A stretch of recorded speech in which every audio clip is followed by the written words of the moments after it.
All right, you ready? Yep. All right, good afternoon, everybody. Time is 3:03 p.m. This afternoon. We're going to get this ATAC meeting started. Agenda item number 1, roll call. Javier. Lyle Hofstetler. Okay, so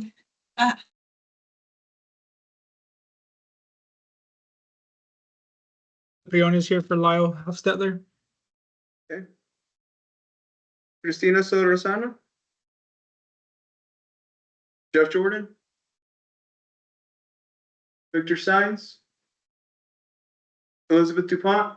also live present B6, so like Marita Hernandez.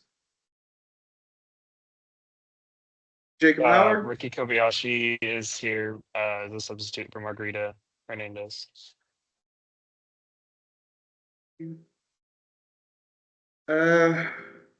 Isaac Levy. Here. Eric Taft. here. Lawrence Jackson. I'm here. Bill Hill. Drew Engelke. Kenny Skrovanek. Here. Austin Kelm. You would be Austin's alternate. You just have to say here for Austin. Yes. Okay. Scott Wayman. Brittany Trevino. Bert Pical. Joey Pollock. Here. Robert Hanley. Here. Jordan Merson. Yvonne De La Rosa. Here. Lee Nichols. Here. Chair, we have quorum. Great. Thank you, Javier. Agenda item number 2, citizens to be heard. Do we have any? Okay. All right, agenda item number 3, approval of the August 13th, 2025 ATAC meeting minutes.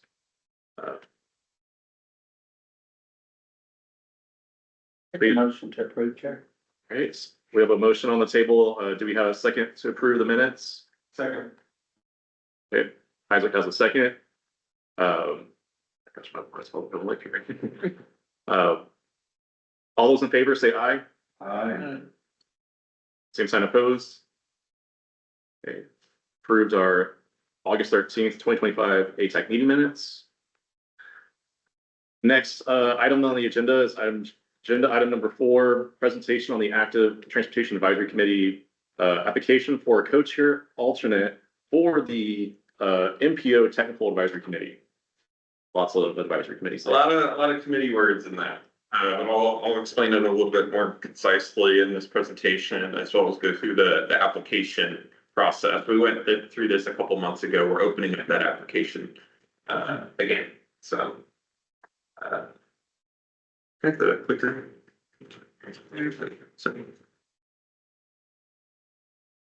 All right, everyone. My name is Matthew Moreno. I'm the Regional Transportation Planner here at the Alamo Area MPO. I'm also the Active Transportation Advisory Committee Staff Liaison. We are hiring a multimodal planner in the future. Whenever we do have someone officially accept that position and are onboarded, they will take over that kind of staff liaison for ATAC. So just giving you all a heads up that whenever that position gets onboarded, they will take over that position for me. In the meantime, we are opening the ATAC co-chair alternates for the technical advisory committee. They are opening directly after this meeting, so we're going to send a link out to the active ATAC members for this. Purpose of this presentation is to present information about the upcoming application process for the co-chair alternate position on the technical advisory committee.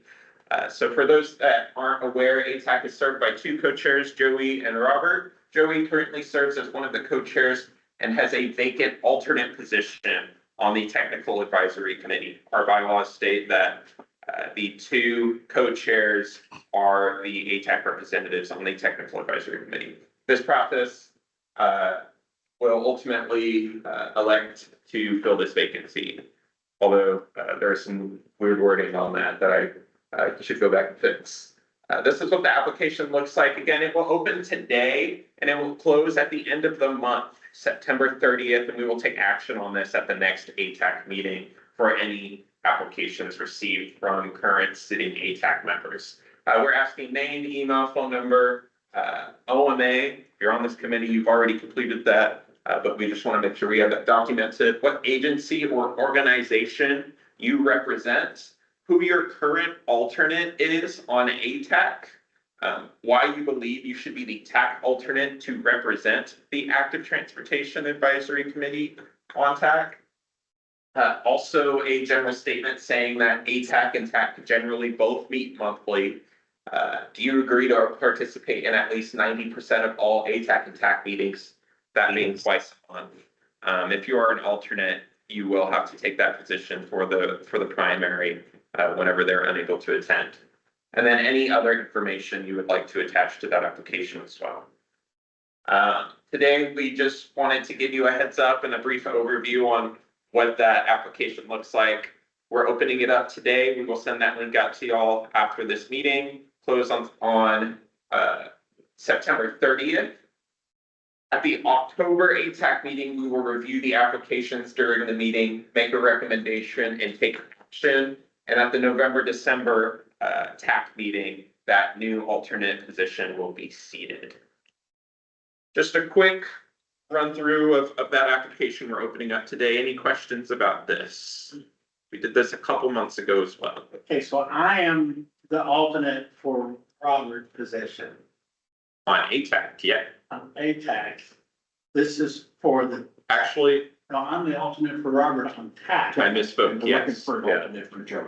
Yeah. On TAC. yes. Because yeah, I guess, connect the dots here too. So Veronica wasn't an alternate. She was with Vista and she, Recently vacated the position. yes. And so Joey's position alternate is vacant. So we're looking to fill that vacancy as well. So I've been doing it for a month and it's a very easy job. I called this guy one time. I got one call into him. We've talked 15 minutes, but there's only that such an answer. So I mean, it's a simple job. any other questions, comments about this? Matthew, I think we ran into this situation before, but I think the bylaws do not state if that alternate has to be a primary or alternate, correct, to serve in that alternate capacity on TAC. Is that correct? It does not directly state it. So that is an option, right? So like a person who is a primary or alternate on ATAC could technically apply for that. Technically, yes. If we choose, we revisit our bylaws every October to see if there's anything we can clean up. If we would like to make that distinction this coming October, which would be before they would be seated, we can do so then. So if that's something that somebody wants to bring up as an agenda item moving forward, we can definitely look at that. But at this time, our bylaws make no distinction. Yeah. So I just want to bring that up too as like an alternate, if somebody were an alternate. any other questions? All right, Zan, I think you got it. Sorry. So, okay, you're good, you're good, all parts. So agenda item number 5, we're gonna have the presentation on the City of San Antonio Complete Streets Design Guidelines from the City of San Antonio Transportation Department, and I believe we have both Sam and Adrian.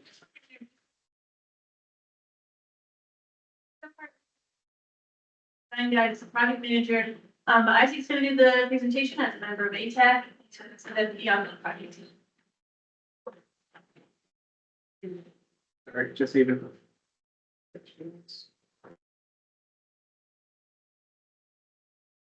All right, so you guys probably met Sam. I'm Isaac Levy. I'm the senior transportation planner for the City of San Antonio's Transportation Department. Most of y'all, I think, know who I am. And also too, I'm the deputy project manager for our project, which is the Complete Streets Design Guide. So just a little quick brief overview. We want to share with you guys our overview of the Complete Streets Design Guide, updates on our progress, discuss our goals for safer, more accessible streets in San Antonio, and gather your input for next steps. We also want to hear your concerns and ensure that the guide reflects the needs of everyone that is meant to serve, as well as build relationships with you all and identify key contact as the project progresses. So Just for those who don't know, Complete Streets, in San Antonio, we've had a policy, we adopted our Complete Streets policy back in 2011. And then we also provided an update to Complete Streets policy back in 2024, highlighting the need for a dedicated Complete Streets design guide. A Complete Streets design guide provides a technical framework for designing safe, efficient, and equitable streets for all users, whether it's pedestrians, or whether you're cyclists, a transit user, for freight traffic, and motorists of all ages and buildings. So the purpose of the design guide, it aims to align street design with broader policy. And it focuses on the needs of establishing performance measures, enhancing coordination between different stakeholders and groups, updating design plans across the city, developing project selection criteria, and prioritizing equity.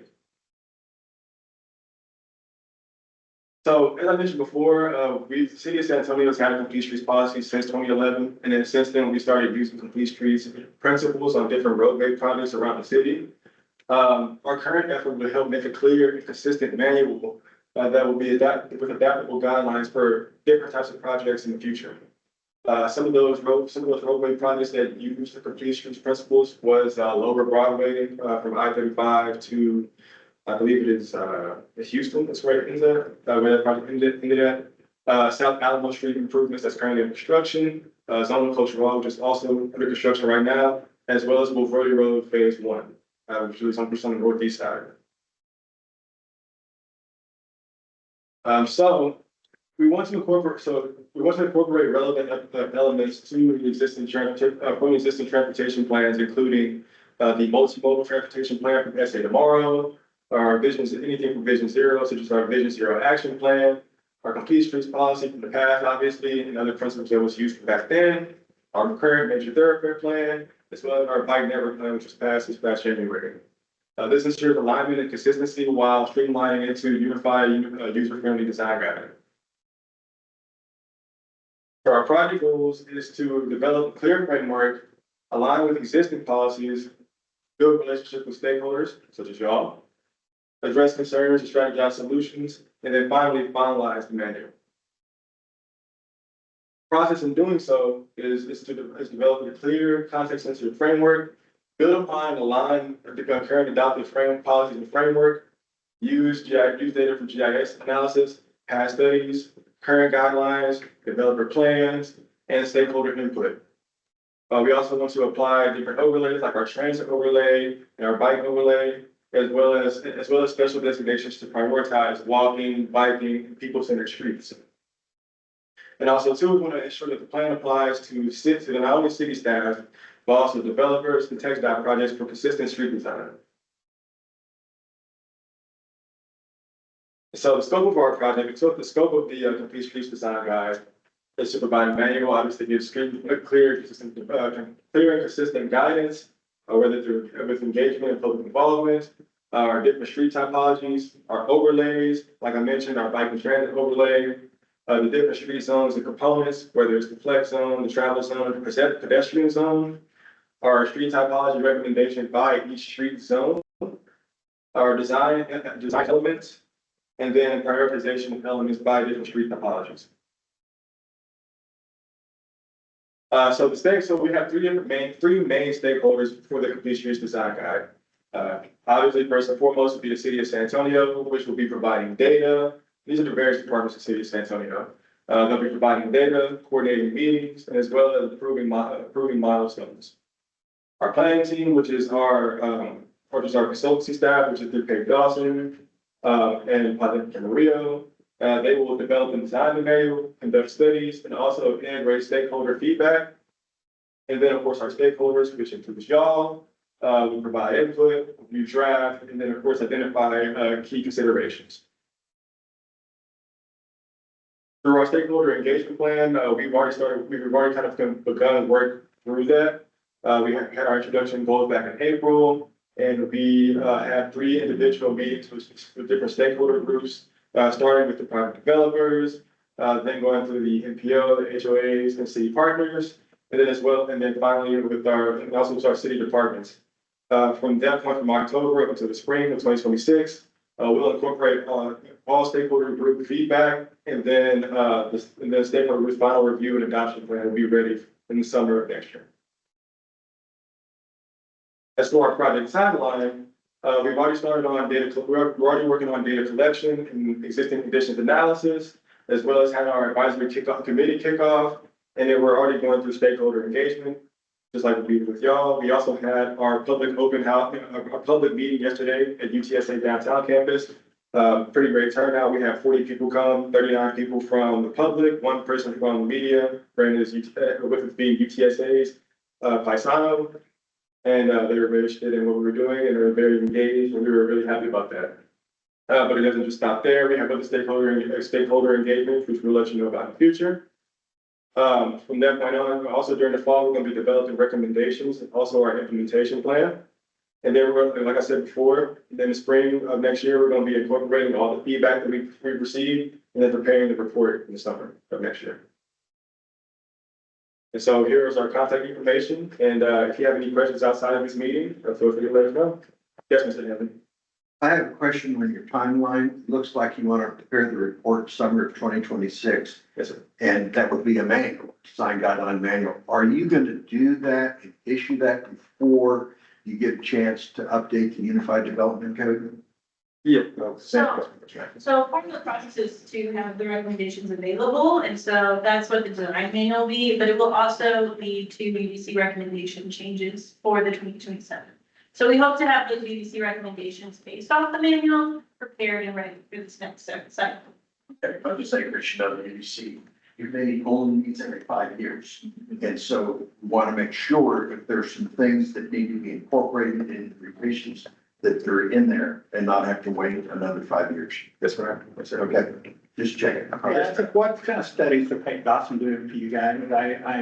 In my mind, there's like transportation improvement analysis and things like that. And at the end of those, like kind of macrocosms scheduled, and then will they be allowed for other cities and stuff to look at it from the outside? So Zach, let me if I'm wrong. I can go from what Penn Dawson is supposed to be doing is looking at any kind of existing things that we have. So for example, when it comes to the overlay, when it comes to the transit overlay, they're using Via's Better Bus Plan as a way to prepare for not only just current routes, but future routes that are going to be existing. Through the bike network plan, they're looking at seeing, okay, well, what future bike facilities are going to be added to our streets. And then from that point on, they're using it to kind of help inform the typologies that's going to be used, like in things like the pedestrian zone or in the flex zone, depending on the type of application for the bike facility that's going to be. On top of that too, they're looking at our major thoroughfare plan. They're using it to kind of categorize different roadways that exist in our cities, and that kind of helps them again with street typologies, kind of labeling out what kind of application will be used for a local, a collector, the different types of collectors we have, the 3 different types of locals we have, and on top of that, the 5 or 6 different arterial roadways that we have in the city as well. And so not only that, but they're looking at existing conditions that currently exist on our streets, things like traffic counts and whatnot as well, and that kind of helps them inform on what's going to be on our streets in the future. And that's what's going to be all kind of included into the design guide. But also too, there's different kind of plans, like I mentioned before, the multimodal transportation plan back from SA tomorrow, and they're looking at that and kind of included those. Any kind of recommendations that they have from that particular plan, that's being included into the Complete Streets Design Guide. We can all look at those, we have access to those plans themselves, or just this plan? The actual report that Pete Dawson's gonna be providing, we're gonna go and get to see that as well. Yeah, y'all will be able to have access to that, yes. Yeah, so the studies and plans that ATAC's referring to is informing this design guide. There won't be a separate report of an analysis. Are there any other agencies, cities, or MPOs or anything like that that are inspiring y'all's design manual, like that y'all are looking at as? Yeah, so before we kind of started on this, we made sure to kind of look at what other cities were doing. We looked at Dallas, we looked at Los Angeles was doing, Sacramento had something else similar to that, San Diego County had something like that as well. Denver, I believe it was also, I keep missing this one, but this was one that we were really big on, with one from Maryland as well. I believe it was the state of Maryland, not just the city, not like a particular city. And so their Complete Streets Design guys help inform what we're gonna be doing with this one. really like Tucson's as well. Their climate is a lot drier, but it's still very warm, just like ours. And so they have some really good information as well. In their design guide. And there was a few that you got, that was named too as well. I can't remember, did we look at Tucson? Or it was something different? No, we might, but if we haven't, we'll include it in this to review it. We're also working with Tool Design, who worked on a lot of the Complete Streets design guides that we reviewed and really liked. So we're very happy and positive about where this is heading. They also give the PS, the pedestrian safety action plan that we did back in 12, 13, 12, I guess it was. The tools very knowledgeable, good. I think, aren't they the same ones that did the National Federal Highway Administration's pedestrian safety action plan template? Think so? I think so. They're a good consultant, they're good. But I would say though, maybe we did look at Tucson, they did their completion, I would name it their completion policy, that was really good, yeah. I guess just a general comment too, especially in working with y'all closely on the complete streets policy development. Definitely encourage folks to check out the policy itself. It was recognized by City Health, receiving a gold medal from them, and also Smart Growth America as having the best policy in the nation for 2023, 2024.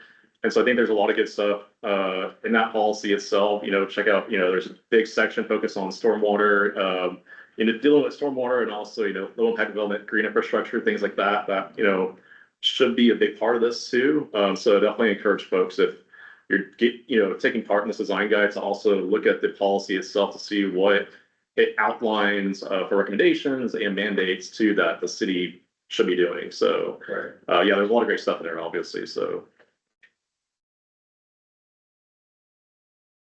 any other questions from the online crowd?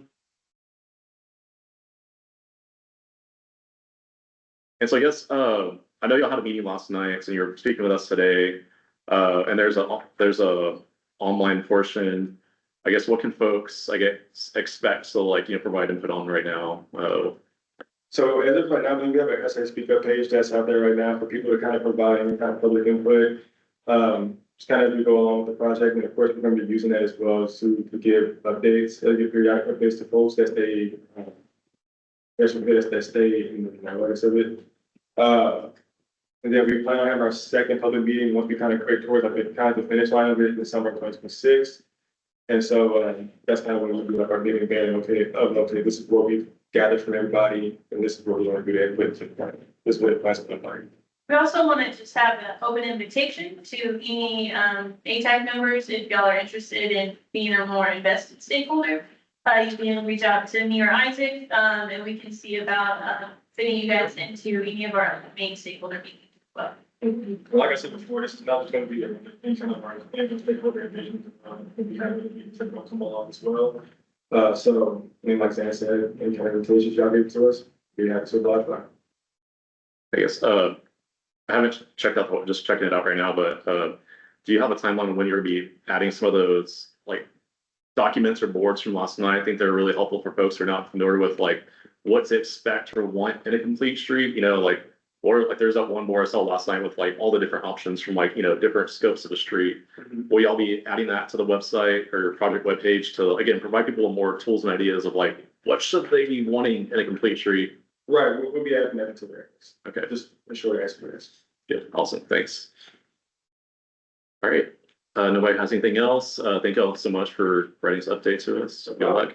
Thank you.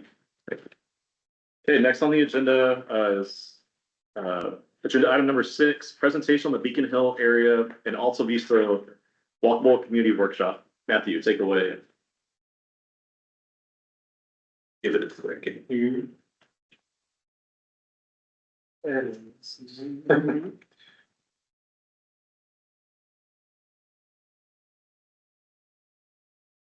All right, good afternoon, Matthew Moreno, Regional Transportation Planner still. And we recently conducted a walkable community workshop with the Beacon Hill area and Alta Vista neighborhood associations. This was a joint application. We'll go into a little bit more detail about that, including the objectives of this walkable community workshop, brief overview of the crowdsourcing application and the webpage that we developed here in-house, our walk audit, our workshop, the results of all of those efforts, the resulting report summarizing everything, as well as next steps for the Walkable Community Workshop. And so the objectives outlined in their application were to reduce cut-through vehicular traffic resulting from the decrease in general purpose lanes on San Pedro Avenue, increase access for those walking and cycling to Via's Green Line. If you aren't aware of where Beacon Hill and Alta Vista are located, it's generally north of the Five Points area, Fredericksburg, north of San Pedro Springs Park, east of San Pedro, and west of I-10, south of Hildebrand. So a little triangular section right there. Increasing access for those walking and cycling to area schools, parks, and retail, as well as create a more comfortable walking and cycling environment. We worked very closely with Emily Hutchison, who is a huge advocate in the Beacon Hill area and hosts a weekly bike bus every Friday morning from that neighborhood over to Mark Twain Academy, Dual Language Academy, right at Mulberry and San Pedro. If you don't know what a bike bus is, it's like a school bus, but parents are leading on a bike and all the kids join in as they ride by. So those were the objectives listed on their application when they asked for this effort with the Alamo area MPO. And so we developed a crowdsourcing application that was open from early April to mid-May and received 185 online comments from residents and visitors in the area. The mapping tool comments were split into 5 different sections. That was bicycle facilities, pedestrian facilities, aesthetics and geography, intersection safety, and recommended mobility improvements. You can view every single online comment with their geo-specific location on our website right now. It should be on the front page, and you can view all of those comments individually. We conducted a walk audit with neighborhood officials as well as people representing the city of San Antonio and Via Metropolitan Transit as well on April 12th. We split into 3 different routes since the area is so large. We wanted to hit a few different routes. The goal of the walk audit was to identify barriers to walking and cycling, as well as exploring potential alternatives or solutions related to engineering improvements, policy improvements, education for drivers and or pedestrian cyclists, as well as potential areas for better traffic safety enforcement. So the Beacon Hill, Alta Vista walk audit routes all began at Mark Twain Dual Language Academy, again, San Pedro and Mulberry, and fanned out from there. The green route went northwest to the linear park at Ellesmere and Michigan Avenue. The red route went kind of central south west to retail at the corner of French Place and Fredericksburg Road. Beacon Hill Elementary is at that corner as well. And then the purple route went to Blinker Road past San Pedro Springs Park down to Flores, which if you've ever ridden your bike in that area is a huge cycling neighborhood route as well. So here are some pictures from the walk audit showcasing what that pedestrian and cyclist experience was like for us. For this effort, we also conducted a workshop. We went to neighborhood events, but we also hosted our own, and this is that workshop, and that was hosted at the Baha'i Center, which is kind of where they hold their neighborhood association meetings every month. When we did that on May 3rd, 2025. The workshop is meant to educate the public on walkability, assist in mapping barriers to walkability and cycling, and identify the community's priority areas. We can have, again, we had 185 comments, but we need everyone to come together, come to a consensus on what are the main things that we need to look at in the future. And so attendees were split into 3 groups for a mapping exercise where we had huge maps laid out on the table. And we split the time up to focus on these 4 different areas. The first one being safety. Example questions that we asked and included: where do you feel safe or unsafe when you're walking or biking in your neighborhood? Why do you feel that way? We asked them to write those things down on a map with color specific markers. Connectivity. We asked them specific questions like, where do you currently walk or cycle to when you do so? Where do you wish you could walk or bike to in your neighborhood? And we asked them to mark those on the map as well. We asked them questions about accessibility specifically. If you had trouble with vision or hearing, do you feel confident that your area can safely accommodate your walking needs? We asked them to mark areas where they don't feel confident in doing so. And finally, the last 15 minutes, we're looking at all three of those sections above and asking them as a group. It was pretty difficult. We had some great AMPO staff acting as facilitators, but to come together and identify what is your table's top 3 priorities.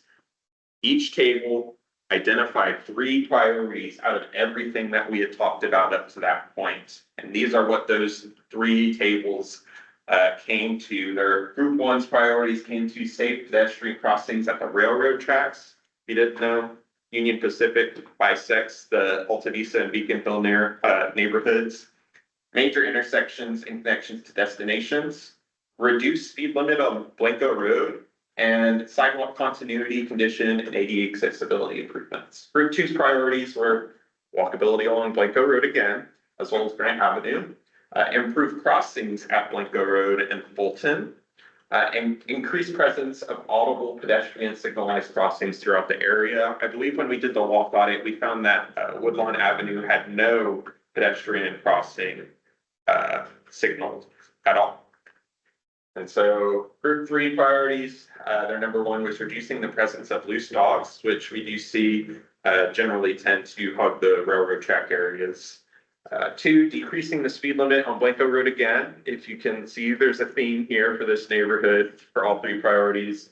And then the 3rd was to improve traffic safety on Hildebrand, Blanco, and San Pedro Avenue. And here are some pictures from the actual workshop. You can see the map that I had included on this left side. We did color code for each of those sections. So all those different colors are different sections that I just talked about as well. We also had maps where they could put stickers when they walked in on different areas where they would like to see transit improvements, etc.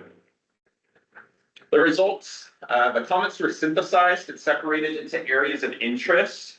This is what we put into the report. All original comments can be found unedited in the appendices, but for the purpose of the report, there were so many, the report would have been forever.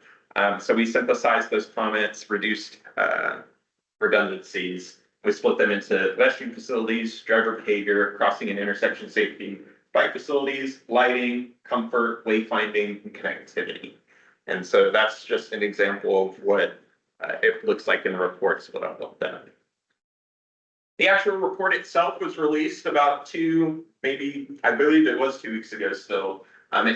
Just a quick caveat that it does not guarantee funding, but instead it provides residents with potential solutions to explore further and leverage for future funding opportunities so that those neighborhood leaders or different organizations can use this report as a tool for their advocacy. And so the results of this effort were included within the report, which is split into the following sections: the introduction, related land use and transportation planning documents, efforts currently underway within that area, community outreach and early engagement, the workshop itself, improving walkability and cycling. That section is where you can see all of those synthesized comments, implementation, funding sources, as well as next steps. And so you can view the report in full. The report itself, I believe, is 51 pages long, not including the appendices. So if you have some free time this evening and want to lounge around, it's a nice, easy read. But for next steps, again, we don't provide funding or promise projects, but this report does help build momentum. Walkable community workshop projects that do ask for AMPO federal funding in the future do receive additional points on its technical score. Which actually, we're going to be talking about technical scores in the next agenda item. So keep that in mind. But in addition, residents should continue to share the report, identify community and individual actions. Activate SA, I know, is looking to see what they can do with the recently awarded AARP grant. And so using this report as a resource, partnering with local groups on events, advocate for policy changes, work with the city to include provisions for non-motorized facilities and future plans, attending government meetings, as well as contacting your local elected officials. And so if you want to see more, specifically about this walkable community workshop, it's alamoareanpo.org/ATP, that's Active Transportation Plan, /BHAAV, Beacon Hill Area, Alta Vista. It's also on our front page right now, so if you just go to alamoareanpo.org, it will be on the front page, but that will change in the future. So if you want to find this in the future, that's the specific link. If you want to view past walkable community workshop reports, it's alamoareanpo.org/ATP Active Transportation Plan. And you can see all of the past workshops that we've done there. And that is it for that. Any questions? Robert? Anthony, I applaud your group for doing this. My question is just because it was on the news last week about trying to get rid of the roundabout at Fulton and Blanco, because people say there's too many accidents and it impedes the flow of traffic. I disagree with that, but the point being is you should invite the media to these events so they can report on it, so that you don't get just the one side of the people they interview about wanting to get rid of the roundabout at Fulton and Blanco, which I think would be a travesty. Fun fact, we did have KSAT 12 reach out to us about this report. They were actually supposed to attend this meeting today. Something came up, they had another meeting come up, and so we are recording this, and they are going to watch the recording of this meeting to view the recap of this effort. And not, if they were to report on it, it would be from KSAT 12, and so we might see some new media coverage about this report in the near future. But I would also send it to the other stations. They said, Channel 4, you want to get it out before those people, it's going to wind up somewhere there. If they have any questions, they can contact you. But when I saw that on the news, I was going, this is such a one-sided biased report. Which station was it? I think it's Channel 4. And I was going, whoa, that roundabouts, just because you don't know how to drive around the roundabout doesn't mean that it needs to be taken out. And I took some issues because all three groups wanted to slow down traffic on Blanco. So the roundabout is a traffic calming device, and I think it works very well where it is. And so I just, balanced reporting is what I see. When I saw that, I was like, wait, I know a little bit more than that. And I know exactly what article you're talking about, and I remember at the very end of the article, they have 1 2-sentence paragraph that says roundabouts are a Federal Highway Administration proven safety countermeasure for safety improvements. didn't get the amount of press time it should. And so, Just a yes. thought. I would also say, anybody don't know where this is at. This is Second Friday coming up, and they have full blown events. It is, if they have bands, they have all kinds of fun stuff up and down that little street by the roundabout. Yeah, Blanco, it's kind of called the junction or the roundabout in the area, Blanco at Fulton. All those shops and restaurants are really cool. They've done a really good job with that. If you've been to Chris Madrid's or to Blanco Cafe, it's right there. So, Julie's is very good. But Matthew, let me ask you another question. I was looking at the paths. When you look at those paths, when you're doing an inventory of the amenities that are there, the infrastructure, those 3 paths, they all have sidewalks? No. So we did a walk audit purposefully to encapsulate the actual lived experience. That's why we do walk audits. Yeah. You can gather all the GIS data you want, but until you actually walk those streets yourselves, you don't get the lived experience. So that's why we do the walk audits as part of this effort. And obviously, the biggest kind of area we saw sidewalk gaps was actually crossing the railroad tracks. Right. And so we made sure to include those areas. And we have disclaimers for anyone attending those walk audits that you would be walking in roadway when doing so, and gave them pointers on walk against traffic when there are no sidewalks present. Of those 3 paths, of the length of those 3 paths, what % have sidewalks? I don't know off the top of my head. It's an important thing when you argue the point. It is. And when we did the online comments, we had some layers for GIS layers that anyone could see, and it included a sidewalk inventory. Green meant there was a sidewalk present, didn't talk about the condition, just if there was one. And then red meant that or no color meant that there was no sidewalk present. And so we had the inventory ready for people to see. We also had crashes, traffic crashes, regardless of severity, on the online tool as well for people to reference when they make comments. So Matthew, or is there any questions? No. First off, yeah, kudos to y'all. I know how big of a lift this is, so this is like a lot, and I noticed in the report, so y'all added a lot of new things, like, including traffic counts, more about land use and references to current plans and other studies. And also thank you for including the work that we did for the street audit back when, oh my gosh, forget which state that was, but we did a street audit along Blanco, and there was, for that one alone too, there's 120 data points from different folks and contributing, their perspectives about Blanco itself. And also the ARP grant, which we're working on in the Blanco Ellesmere area. So thank you for that. But also, I have to ask, you mentioned crashes, being a part of like that reference point for folks to look at when they're providing their comments. But I know like the Walkable Community Workshop reports used to have at least like a reference to like crashes and, like what's that state of, like safety in terms of like, Rubber said, the news report talked about, oh, there's, these crashes happening in this particular area. Why were there no mention of like the current, crash rates or just like crashes in general happening in this neighborhood, or maybe even like the city of San Antonio, high injury networks, things like that in that area? And will y'all be including that in future Walker Community Workshops? So that is something that we do want to look at. Can you put the when we do future Walkable community workshops? In this one, when we looked at kind of the objectives for this specific Walkable community workshop, it's reducing cut-through traffic as a result of the green line that's currently just started construction, as well as increasing access for walking and cycling. The omission of that crash data was not trying to minimize the crashes that do happen in the area. But when we did look at the data, we saw no severe injury or fatal cyclist or pedestrian crashes in the latest 5-year period that we had the data readily available. There were severe injury and fatal vehicular crashes within the neighborhood itself.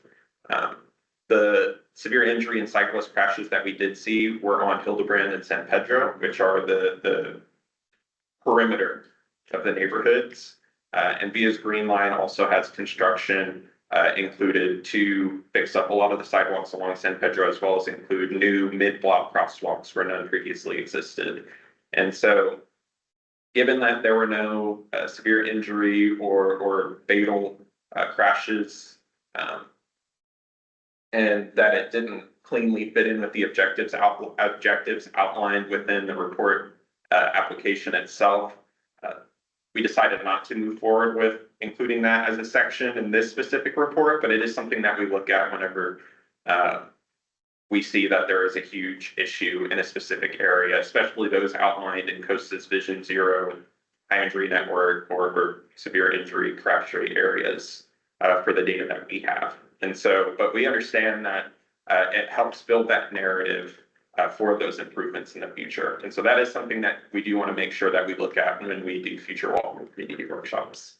So I think that'll be great, especially as you know too, especially even if they're not, fatal or serious injury crashes involving pedestrians or cyclists, especially if there are a lot of motor vehicle crashes and those, also being part of the high injury network, that also shows that the streets are also, they're obviously unsafe for motorists, but they also have a sense of, discomfort for pedestrians too in that environment as well as cyclists. So I think that'd be good to just tell the narrative of like what's going on in that space, especially as you're talking about how to make this area more walkable and bikeable. So I think that'd be good to make sure that at least it's referenced to like, hey, this is like you already did your GIS team already did the work in terms of like having a map of where the crashes are happening at.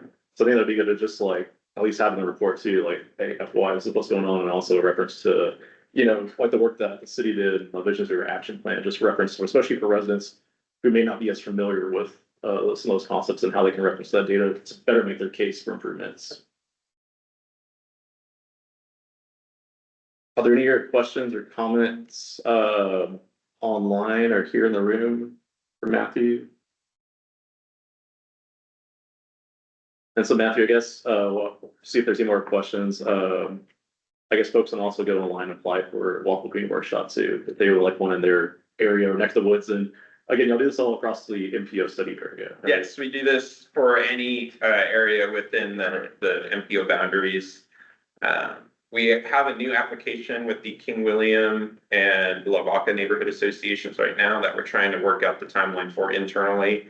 We have no updates on that for when we can see that beginning, as we're still working that out. And as we increase our staffing for that view. So.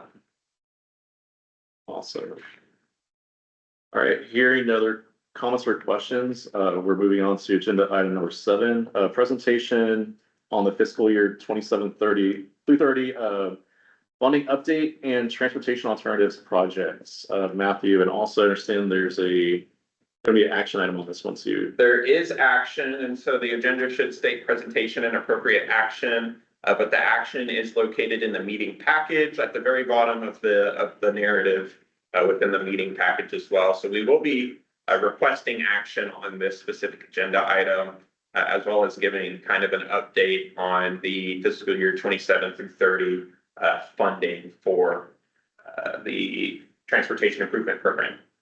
And so we'll be kind of going through a review of what the transportation improvement program, or the TIP, is, looking at gap funding meaning cost construction overruns from previously approved projects that are looking to start construction in the next few years. The project selection process for this most recent 27 through 30 call for projects. The TA project scores, project readiness, public involvement, and agency priority, as well as any questions y'all may have, and action at the very end as well.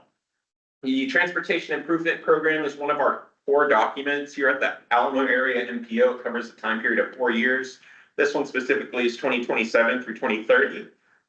And we formally update it every 2 years. It is fiscally constrained, meaning that we do want to try to have a zero-based budget over those 4 years. And it's developed cooperatively among partner agencies. The approved TIP is tentatively expected in summer 2026. And so gap funding, AMPO is exploring funding construction cost increases from previously approved projects. So from past TIPs, within the 27 through 30 TIP, as you know, we've gotten a lot of inflation in the last few years. Construction costs have ballooned significantly.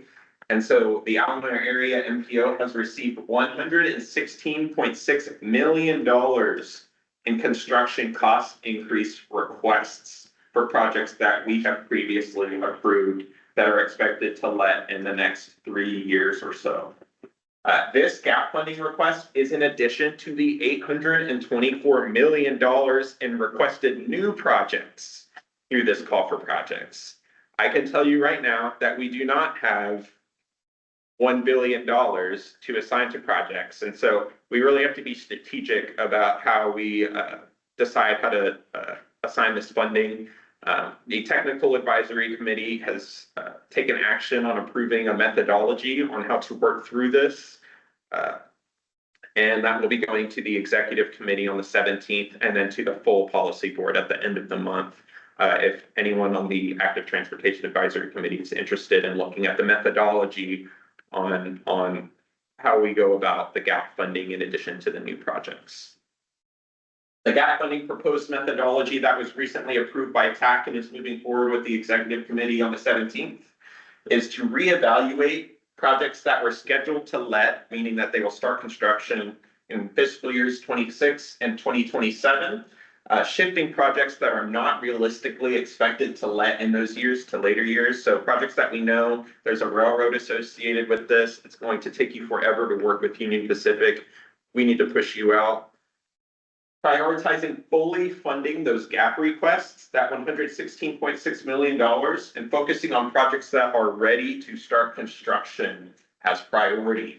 Entities that do request gap funding must submit an updated project development schedule That project development schedule being that 30, 60, 90, and 100% design, as well as any external agency coordination associated with that project, including advanced funding agreements, and more. And a mitigation planning requirement that entities that seek gap funding must explain how receiving the funds from AMPO will affect their other projects within past or current transportation improvement programs. An example of this is that agencies must outline how they will mitigate delays for other projects if they receive construction cost increase gap funding. What they will do to shift other programmed projects into later years to make sure that we maintain fiscal constraint here at the Alamo area MPO, or use a combination of strategies to maintain AMPO's financial constraint commitments. So the funding gap goals that we identified were to fully fund that $116.6 million to make sure that the projects that we previously approved, we stay on that commitment. This does include waiving policy 3. Normally, the Alamo area MPO does not fund cost increases, but given the extreme inflation that we've seen in recent years, we do see a significant risk to delays in projects. So we are looking to waive that and fully fund the gap requests. Programming 100% of the carbon reduction program, that's a specific grant program that we have here at the Alamo area MPO that we program to our partner agencies. Programming 100% of that funding as soon as viable prior to the program's sunset date. The new administration has given us kind of a warning that they will be sunsetting this funding program in 2028. But best practice, once you start getting in this position, is that we have the money until 26, and that money needs to be spent by 28. So best practice would be to fund those projects in 26 as soon as possible and not risk project delays for projects expected to let in 28. We want to maintain financial constraint by reducing the CMAC, another funding program we have, and STVG programming to at most 15 to 30% over programmed each year. I mentioned these things, I mentioned financial constraint a lot, meaning that we have a set amount of money in each funding program each fiscal year, and we want to spend as close to that dollar amount as possible. In extreme circumstances like this, where we have significant cost overruns, as well as a huge ask for new projects, we identified that it is okay to generally go 15 to 30% over that zero-based budget as projects become delayed, move to other fiscal years, and we have funding come in from future years that we can kind of point to that we are maintaining financial constraint as a whole, even if it's not on a fiscal year basis. As well as reevaluating the available funds for funds after funding gaps for the project cost submittals, the new projects. So using the leftover funds after we fund those cost increases to do the new projects. Any questions about the gap funding so far? I know it's a lot. Does 118 million include agencies match? So if they're required to match a certain dollar amount and that dollar amount goes up for the overall project, does their match also go up? Their match will also go up if we give them gap funding, but the numbers that you see here, the numbers we report to the Federal Highway Administration is total construction cost. It's 100%. We don't split it 80-20 when we're reporting it. And we do the same for our financials. It's 100% of that cost. So that's including the agency match of 118 million. Correct. Matthew, real quick, I guess for our case too, so we're gonna be talking about TA funding later. Were there any TA project in that total gap funding requested? Does that also include TA or like? There was a bike ped project included in that gap request. It currently does not have TA funding. For any of the new members on ATAC, TA is transportation alternatives. And those are projects that we can only fund bike and pedestrian projects with. That's a funding program specifically set aside for bike and pedestrian projects. The Salado Creek Fort Sam connection was one that requested construction cost increases within that $116 million. And that connects the North Salado Creek Greenway through Fort Sam, Houston, under I-35 to the southern portion of the Salado Creek Greenway. So they did request gap funding with this. They had CMAQ funding attached to it, which is air quality. funding. And so it wasn't TA specific, but it was a bike pedestrian project. So. Is that, I a little guess, bit. yeah, that definitely a huge, benefit for our community over here. I guess, is the gap funding request, is that window closed, or I guess what is? The window for the requested funds is closed. Okay. Yes. So this is what we received from those agencies, from previously approved projects that they have significant cost increases and they requested more funding from us to be able to start construction as soon as possible. So this is just a very high level breakdown. When I talk about financial constraint for the Alamo area MPO, I mentioned that at most we want to be 15 to 30% over programmed. I'm not going to show the actual numbers here because it makes it a lot messier to see. But in general, you can see the 4 different funding programs we have. CMAQ, which is air quality, STBG, which is the most flexible program that generally includes added capacity, so new roadways, adding lanes to roadways. TA, which is bike and pedestrian projects only, as well as CRP, which we do expect to end in 2028 with the new administration, but we want to get that funding utilized in 26 as soon as possible. And so this is the current state of financials across those 4 categories for the future fiscal years here at AMPO, with no changes to gap funding or no new projects. This is a snapshot in time of what currently exists. As you can see, fiscal year 26, we're currently under by 41% in CMAQ, 24 in SUG, 57 in TA, and 91% under programmed in CRP.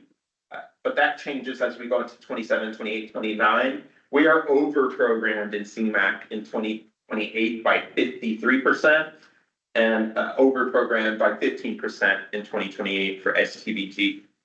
A lot of the projects that are asking for this construction cost increase money are 26, 27, 28, 29, meaning that these percentages, under by 6%, over by 15, are only going to continue rising. And so a couple things we have to keep in mind when we go through this as we develop the methodology is that when programming, we want to be 15 to 30% at most.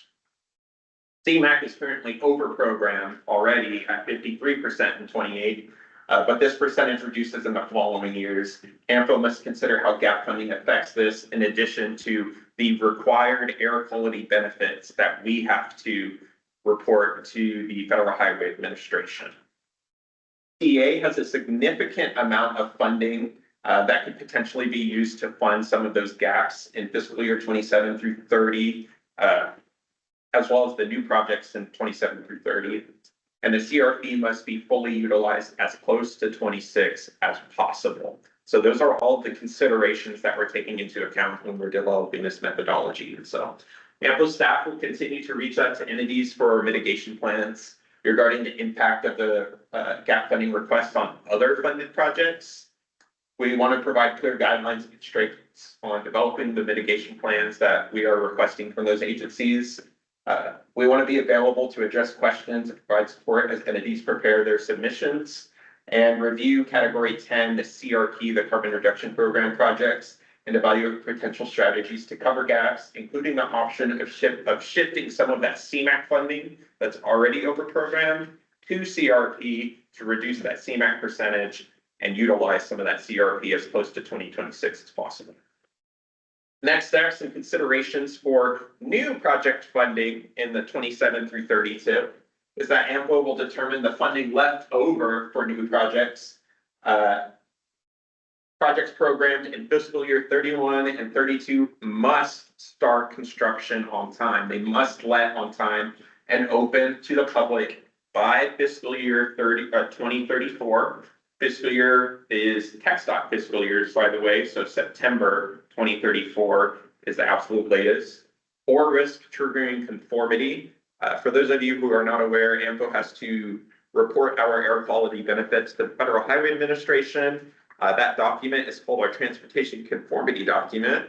And we are actually, for those of you who have been on this committee for a long time, we did our fiscal year 25 through 2028 TIP 2 years ago when I first started this position. I think I was here 3 months at that point. We have not received approval on that conformity document yet. And so some of the projects that are at a capacity are not able to start construction until we receive approval from that. And so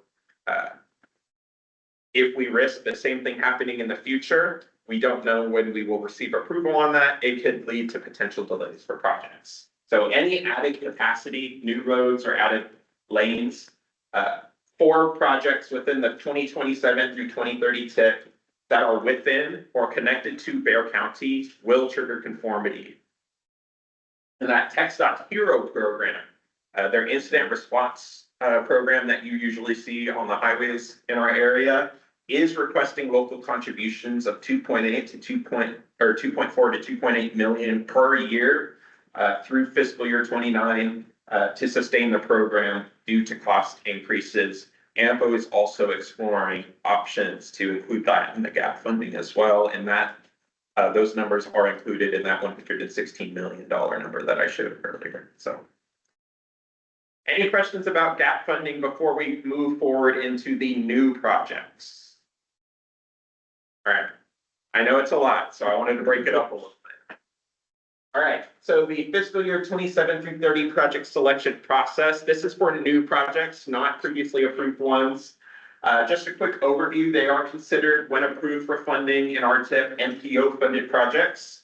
There is a commitment of project development costs, meaning that AMPO does not fund the project development. The only thing we give money for is construction. And that requires a 20% match from the local agency as well. And that roadway projects must be on federally functionally classified roadways, not local streets. And so cities have their own functional classification guidelines and labels for certain roads. The federal government has different ones. And so when we're looking at roadways that are eligible for AMPO funding, they need to be the federally functionally classified system. So for the new projects, this is a brief overview of the new project submittals. We received 46 submittals, 24 from TxDOT, 4 from New Braunfels and Bear County, 3 from the City of San Antonio Sustainability Department, 3 from Bernie and Seguin, 2 from Port Este, 1 from Windcrest, Chapman Park, and Villa. 31 of those projects are within Bear County, 11 in Comal, 10 in Guadalupe, 7 in Kendall, and 2 in Medina counties. Most of the projects requested STBG funding. 16 requested CRP and CMAQ, and 9 of them were bike and pedestrian projects. The total cost to fund all projects and only Hero Option 3 is $824 million, like I presented earlier. This is a brief overview of the project spread geographically over AMPO's study area. You can see the different colors represent the different types of projects they are and what they requested funding for. The light blue is STBG. The dark blue is a combination of different funding programs. And as you go down that legend, you can see where those programs are and what type of funding they're requested. The project selection process is a mix of a lot of different information. We look at the technical score, which I will be going over in a moment, but we also keep in mind public input, agency priorities, as well as project readiness to ultimately determine what projects we actually fund as an agency.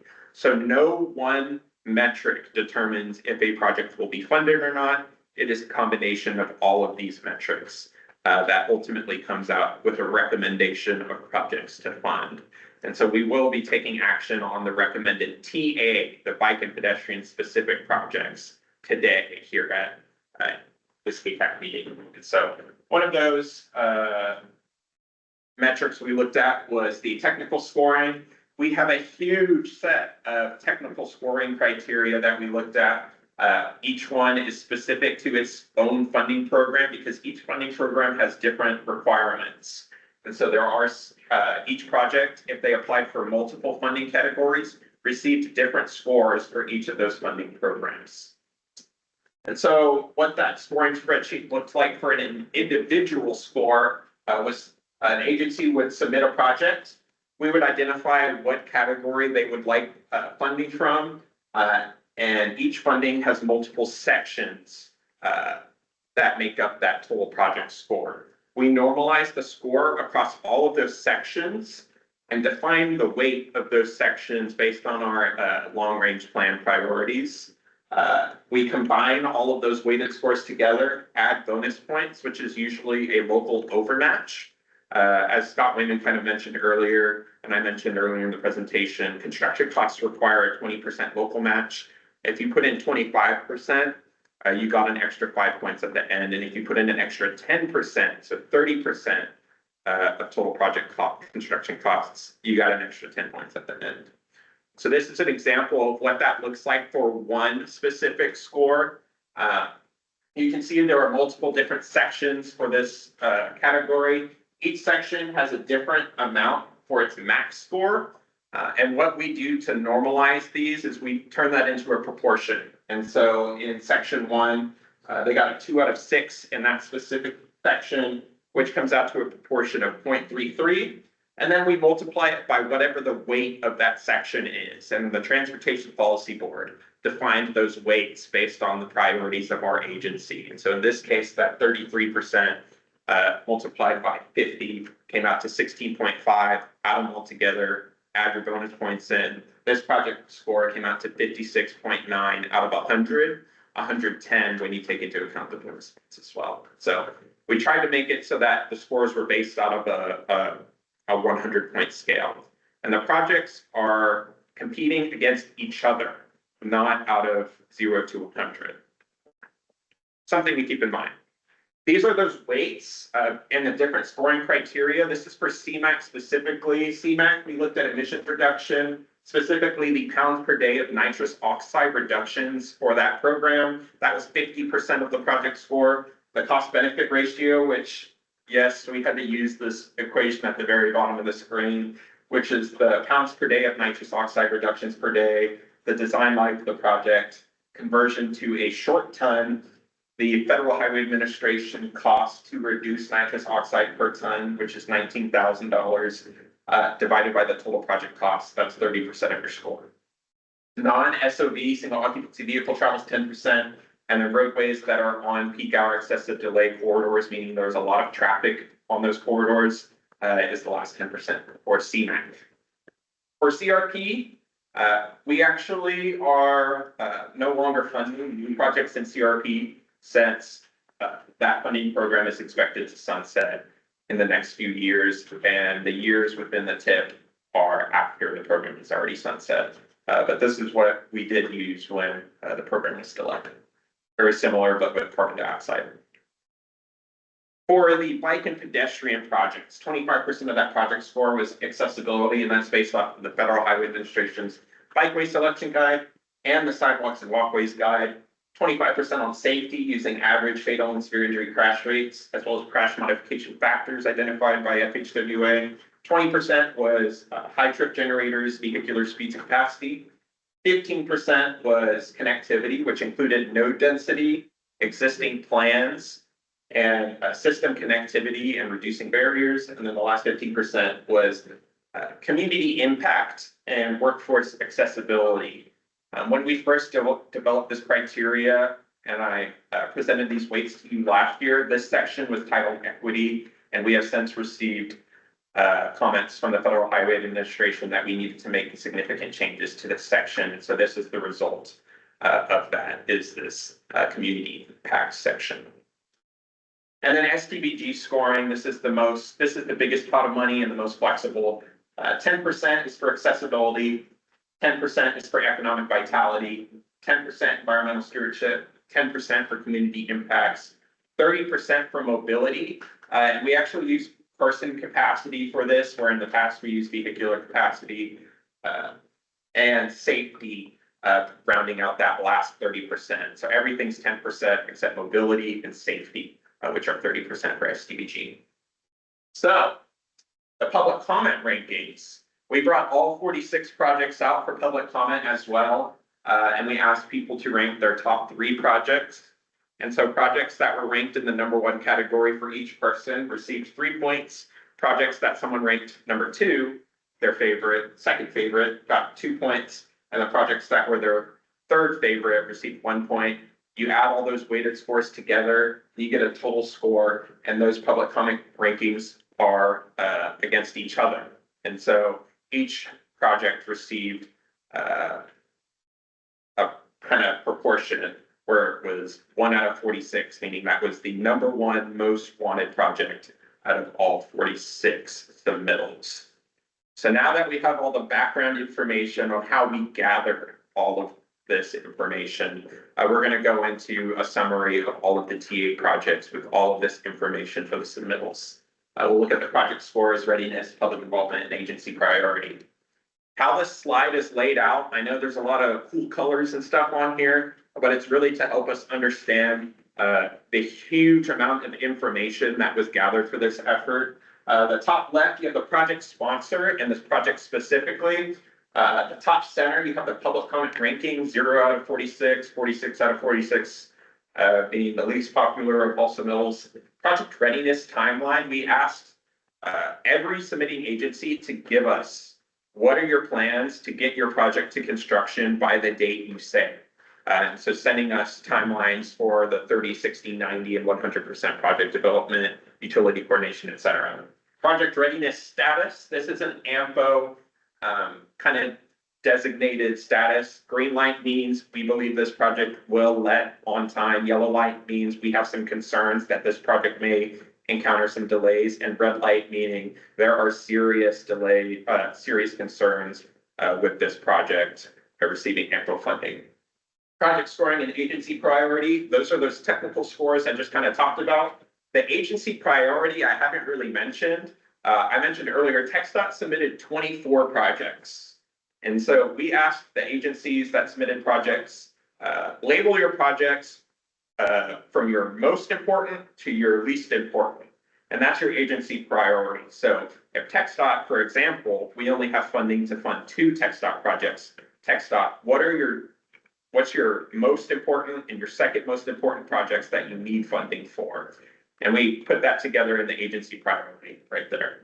We also have comments relating to the project readiness status and a brief project description for that specific project. So this is how the slide is laid out. We have 9 TA projects we're going to get into right now. The first project is with the city of Seguin. It's the US 90 and State Highway 46 sidewalk and shared use path. Ignore project readiness. I was copy and pasting too fast.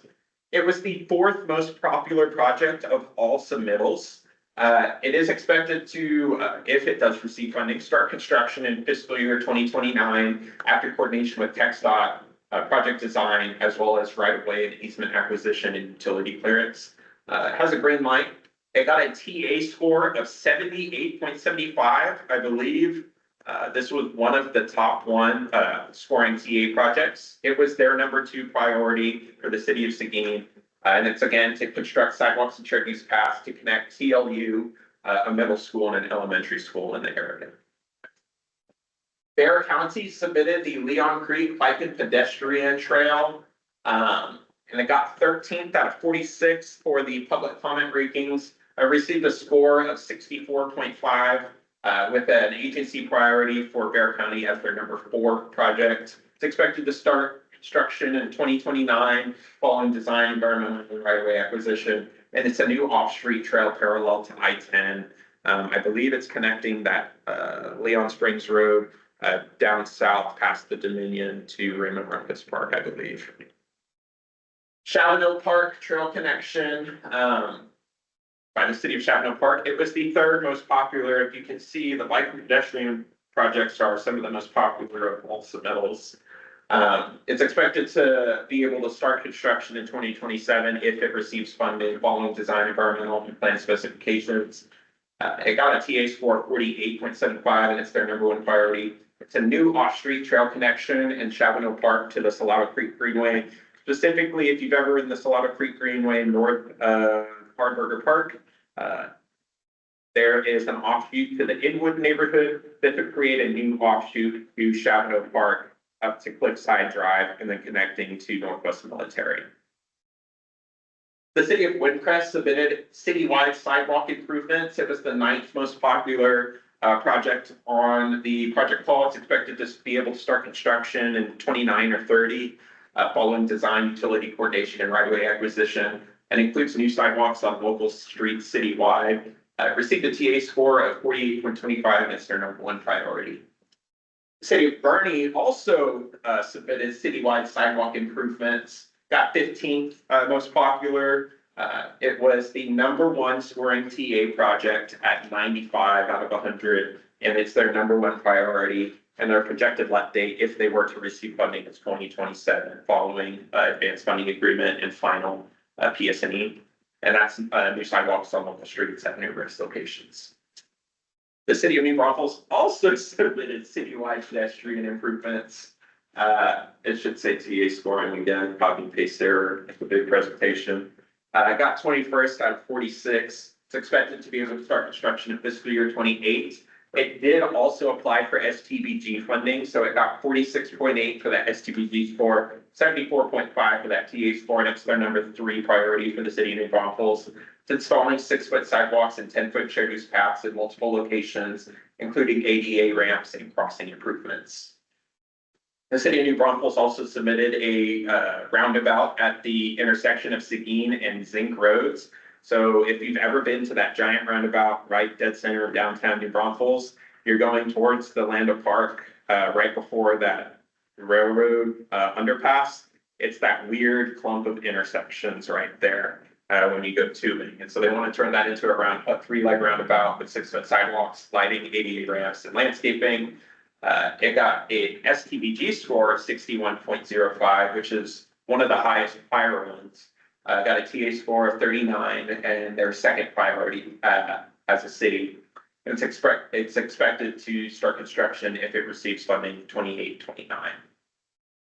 City of New Braunfels also submitted their San Antonio Street and Spur Street project, which is expected, it's a roadway reallocation west of Live Oak from 4 lanes down to 2, installing 6-foot sidewalks, 10-foot shared use paths, ADA improvements, lighting improvements, and a new traffic signal at the intersection of Live Oak and San Antonio Street.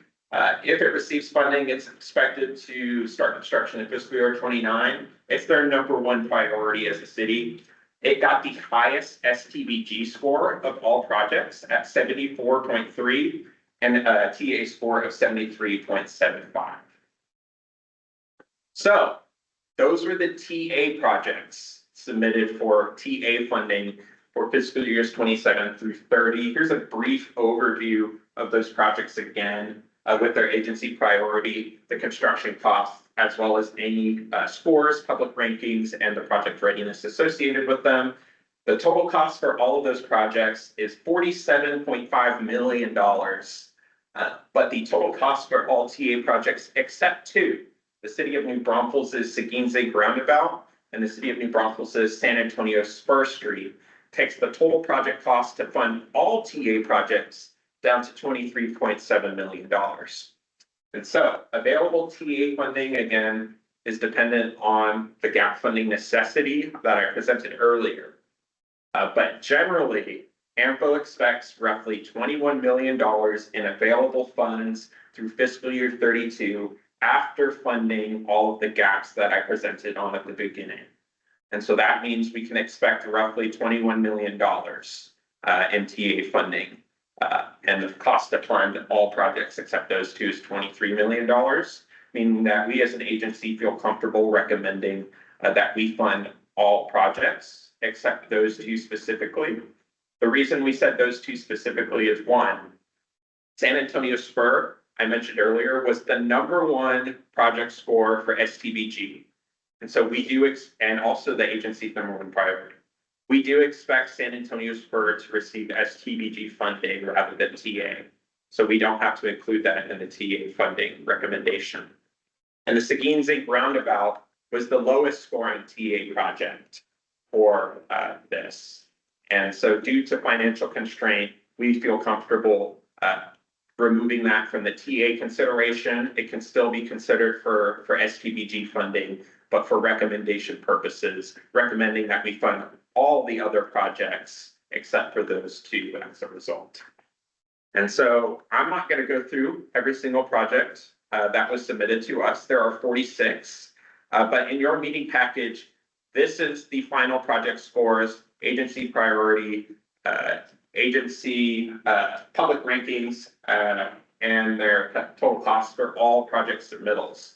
And so this is the first set. You can see here that the city of New Braunfels, San Antonio Spur is their #1 priority, 17.8 million, and it did receive STBG score 70.4.3, which is the highest of all STBG scores. Those colors on the right side are the traffic signal colors that I showed earlier. So green meaning we expect this project to start on time. Yellow meaning we have concerns being able about this project possibly having delays. Red meaning there are serious issues with this project that we have reservations funding. This is the second page of those projects. This was a lot of work. So if you want to review that on your own, or if you have any additional questions, send me an email. I can send you specific information about specific projects. Project call began back in October of last year. April 1st was the submittal deadline. The public input was from June 1st through 30th, 30 days. Policy board is expected to select projects, gap and new projects for funding in October of this year. Fall, winter, we do expect to go back out to the public for we are not going back out to the public, actually. We are going to public events and sharing our long range plan update as well. That will be going through for action in April, May with the short range plan tip. So the action we are requesting today is a motion to recommend funding all TA project submittals in the fiscal year 27 through 30 tip, except the city of New Braunfels San Antonio Spur project, since we expect that to receive STBG funding, and the city of New Braunfels' Sakine Zinc Roundabout, since it was the lowest scoring project for all TA submittals. Any questions about the fiscal year 27 through 30 portion of this presentation or the gap funding? It's a lot of information, I understand. So the city of Sherton submitted one, but that's with the TIP, transportation improvement. This is the tip. It's the TIP. Where was the Shert's one that they submitted, the 78.5 or? That is for gap funding. And so, can you pull up the presentation again from your? Yeah, and it's 3009, it's a text dot, so maybe it wasn't included with the text dots. Well, I believe it should be. I understand which project you're talking about, and it should be 3009. It was with text dots. And so that project that you're asking about specifically, for those who aren't aware, that FM 3009 $94 million project is a railroad grade separation project at FM 78 and FM 3009 in Northeast. Is it Bear County or is it Guadalupe County?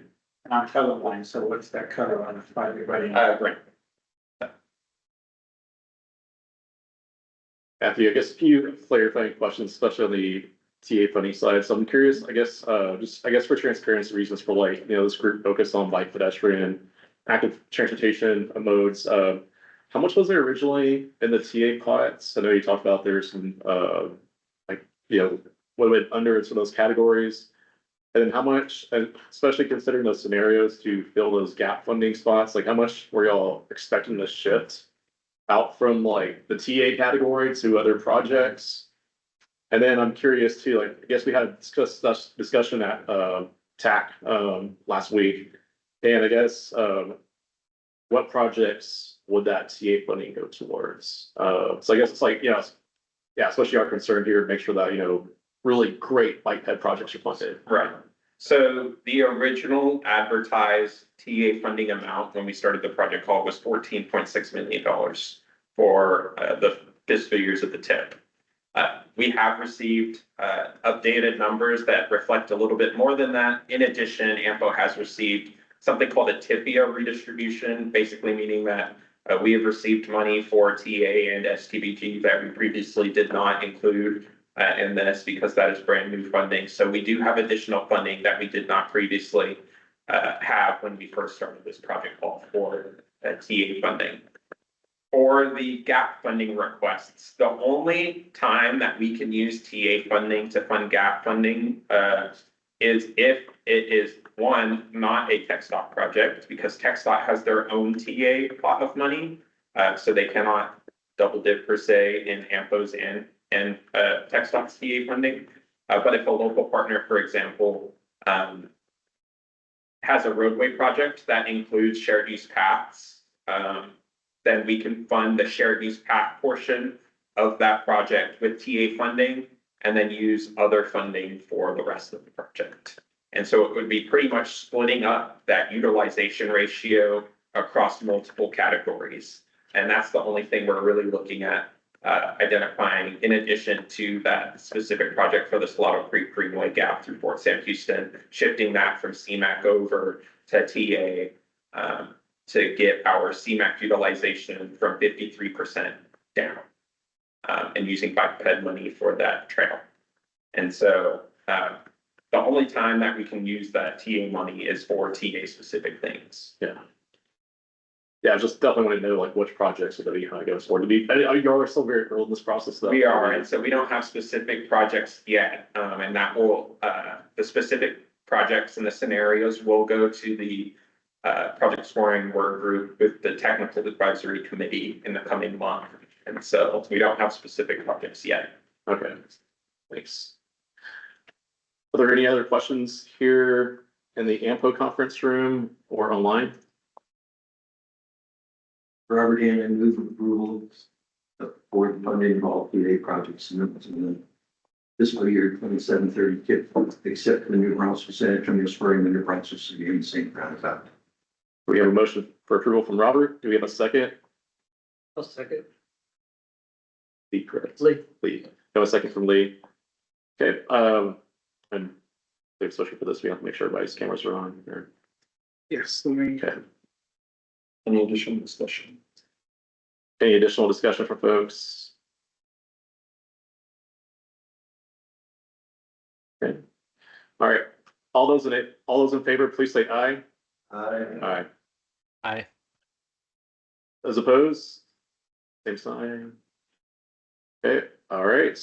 Motion to approve funding all TA projects middles in the fiscal year 27-30 except the two New Braunfels projects. Move forward. Thank y'all. Thank you. It's a lot of charts and so kudos to you and the AMPO team. Sure, it's been really fun.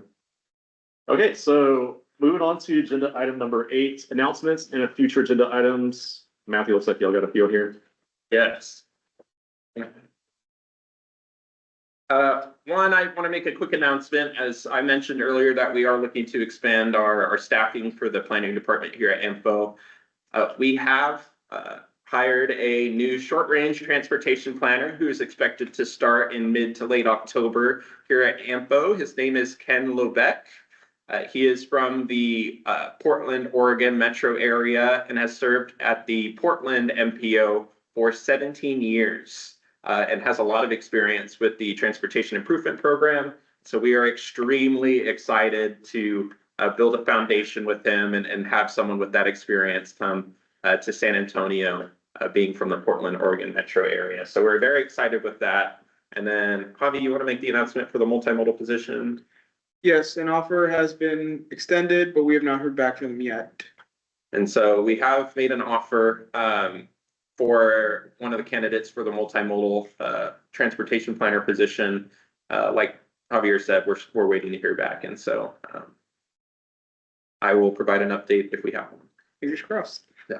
Any update on the executive director for the AMPO? No update on the executive director position for AMPO. I do want to make the comment that our previous executive director, Isidro Martinez, he was the interim executive director for over 2 years before becoming the full executive director. And so Is Sonia on the short list? Sonia is the interim executive director. Yeah, is she on the short list? I can't. That's a good job. I was just curious. So announcement A, the AMPO policy review work group. I mentioned policy 3 earlier that we're waiving that for the TIP and gap funding. But the policy review work group was postponed until October 3rd. That's still the date when they're planning to meet. The group will meet to discuss potential changes to policy 1, which is the guidelines for funding planning studies. Policy 3, which is the guidelines for programming projects in the MTP in the long range and short range plan. And policy 5, which is the TAC bylaws. They'll meet on October 3rd. So anyone interested is invited, ATAC members, to join that work group as well. Where will that be, Matthew? I will get the information and send that out. I believe Sonia just finalized the information in the last few days, and so I will have to get that from her. Announcement B, October is National Pedestrian Safety Month and International Walk to School Day. AMPO will be at various community events throughout the month, beginning with National Night Out or San Antonio Neighbors Together on Tuesday, October 2nd. Please look for us and help promote our presence. We will be doing a final push for public engagement related to our long-range plan update and distributing pedestrian safety messages and signs. Announcement C, no news on the study area expansion for AMPO. We sent it to the governor's office on March 6th, and it would expand our AMPO boundaries to the entirety of Kendall County and the western portion of of Medina County to Hondo. It is federally required that we include areas that are slated to include urban boundaries. And so we are hoping to get that as soon as possible. So is there anything in policy procedure wise, Matthew, that that it's approved by default if it doesn't sign it with X period of time? We imagine he was very busy with the legislative session recently. Any other MPOs in the state or sit and wait for their expansion of their? Not that I know of, no. Okay, just curious. And that is it for the AMPO announcements.